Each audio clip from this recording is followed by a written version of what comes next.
अस्सलाम वालेकुम respective viewers, आप सब कैसे हैं। वंस अगेन अपने यूट्यूब चैनल डॉक्टर रहमान मंजूर ऑफिशियल में आपको खुशामदीद। व्यूअर्स, आज हमारा टॉपिक ऑफ कंसर्न है व्हाट इज कॉन्स्टिपेशन। कॉन्स्टिपेशन को हम कब्ज भी कहते हैं और कॉन्स्टिपेशन एक ऐसी कंडीशन है कि जिसमें बहुत सी अमराज, बहुत सी डिजीज़ जो हैं वो कॉन्स्टिपेशन की वजह से ही होती हैं। और कॉन्स्टिपेशन में स्पेशली सबसे पहले कि कॉन्स्टिपेशन है क्या। कॉन्स्टिपेशन एक ऐसी कंडीशन है जिसमें सफरर या इंडिविजुअल या वो पर्सन जिसे कॉन्स्टिपेशन होती है वो फ्यूर और मोर देन 1 और 2 और 3 बाउल मूवमेंट को सफर करता है इन अ वीक, यानी एक हफ्ते में बार बार बाउल मूवमेंट। सबसे पहले कि बाउल मूवमेंट क्या होते हैं और बाउल पहले क्या है। बाउल बेसिकली एक यू शेप लॉन्ग ट्यूब है जो कि स्टमक से स्टार्ट होकर वो एनस पे ख़त्म होती है। तो बाउल मूवमेंट की जब बात करते हैं तो बाउल मूवमेंट जो है वो लास्ट पार्ट है। बाउल दो तरह का होता है, एक स्मॉल बाउल एक लॉन्ग बाउल की फॉर्म में होता है। तो जब बाउल मूवमेंट आ जाए पूरे वीक के अंदर, और या फिर ऐसी कंडीशन जिसमें स्टूल जो है वो प्रॉपरली पास नहीं हो रहा एनस में से, या फिर डिफिकल्टी टू पास है या पेनफुल कंडीशन है, so that is called constipation. आज इसी के बारे में बात करेंगे और इसकी रिलीफ के लिए बात करेंगे क्या इसके लिए जो है वो मेडिकेशन रिकमेंडेड है, सजेस्टेड है। लेकिन वीडियो को स्टार्ट करने से पहले आपसे गुजारिश है, चैनल पर न्यू है चैनल को सब्सक्राइब कर लें और अपने कमेंट्स और व्यूज लाजमी तौर पर एक्सप्रेस करें। व्यूज, आज हमारा टॉपिक ऑफ कंसर्न है कॉन्स्टिपेशन क्या है। तो कॉन्स्टिपेशन की ट्रीटमेंट के लिए आज फिरोज सन्स कंपनी की प्रोडक्ट है प्रूलिविटी। प्रूलिविटी कंटेन करती है जेनेरिक जिसका नाम है प्रूकैलोपेराइड। प्रूकैलोपेराइड जो है ये 2 स्ट्रेंथ में अवेलेबल है, 1 mg और 2 mg। फिरोज सन्स का ये जो प्रोडक्ट है ये basically pharmacologically 5-HT4 receptor agonist है, जिसका फंक्शन ये है कि ये कॉन्स्टिपेशन को ट्रीट करता है।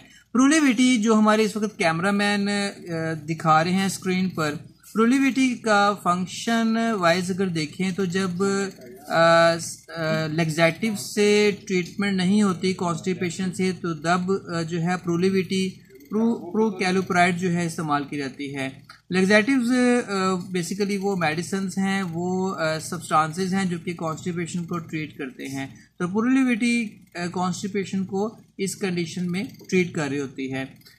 कॉन्स्टिपेशन को ट्रीटमेंट के अंदर जहां ये 5-HT4 रिसेप्टर एगोनिस्ट है जो कॉन्स्टिपेशन को ट्रीट करता है, तो इसका फंक्शन ये है कि अपनी वर्किंग करता है जिसकी वजह से ये पेरिस्टालसिस से या कॉन्ट्रैक्शन को इन्हांस करते हुए कॉन्स्टिपेशन को ट्रीट करता है, जिसकी वजह से स्टमक और इंटेस्टाइन बाउल मूवमेंट को फ्लो में ले आती है, यानी फूड को मूव करती है स्टमक टू स्मॉल इंटेस्टाइन, जिसकी वजह से रिलीफ भी मिल जाता है और कॉन्स्टिपेशन ट्रीट भी हो जाती है। इसके अलावा अगर देखें तो प्रूलिविटी फंक्शनली आमतौर पर पेरिस्टालसिस को या कॉन्ट्रैक्शन को इंक्रीज कर देती है इनटू द स्टमक, जिसकी वजह से बाउल मूवमेंट जो वन वीक में है वो लेसर हो जाती है, जिससे कॉन्स्टिपेशन ट्रीट हो जाती है। रिकमेंडेड डोजेज इसकी आमतौर पर 2 mg है पर डे, और प्रूलिविटी टैबलेट को विद और विदाउट फूड भी टेक किया जाता है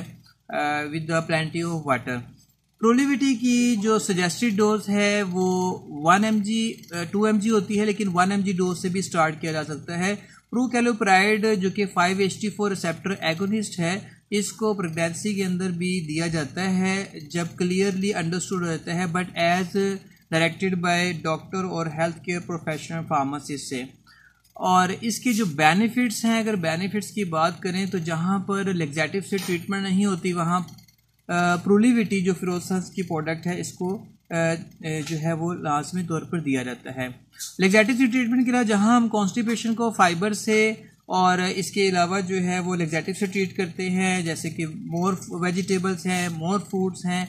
अगर अनहाइजेनिक डाइट होती है या जो है वो जंक फूड होता है तो उसकी वजह से कॉन्स्टिपेशन हो जाती है, या लो अमाउंट ऑफ या लेस अमाउंट ऑफ वाटर की वजह से कॉन्स्टिपेशन होती है, तो तब कॉन्स्टिपेशन होती है। तो प्रूलिविटी जो कि कॉन्स्टिपेशन जो कि एक बड़ा बड़ा डिजीज फैक्टर है उसको ट्रीट करती है, तो ये इस मकसद के लिए इस्तेमाल होती है। प्रोलीविटी की जो ड्रग इंट्रैक्शन है वो कोई डॉक्यूमेंटेड नहीं है कि किसी मेडिसिन के साथ डॉक्यूमेंटेड हो। आल्दो ऐसे पर्सन जो कि अल्कोहल का इंटेक ज़्यादा करते हैं या वो अल्कोहलिक ड्रिंक यूज़ करते हैं वो प्रोलीविटी को टेक ना करें, क्योंकि प्रोलीविटी जो है वो ड्रॉजनेस कोज कर देती है। इसके साइड इफ़ेक्ट्स की बात करें तो एब्डोमिनल पेन स्टार्ट कर देती है, डायरिया है और इसके अलावा हेडेक भी हो सकती है, लेकिन ये बड़े रेयर साइड इफ़ेक्ट्स के तौर पर आते हैं।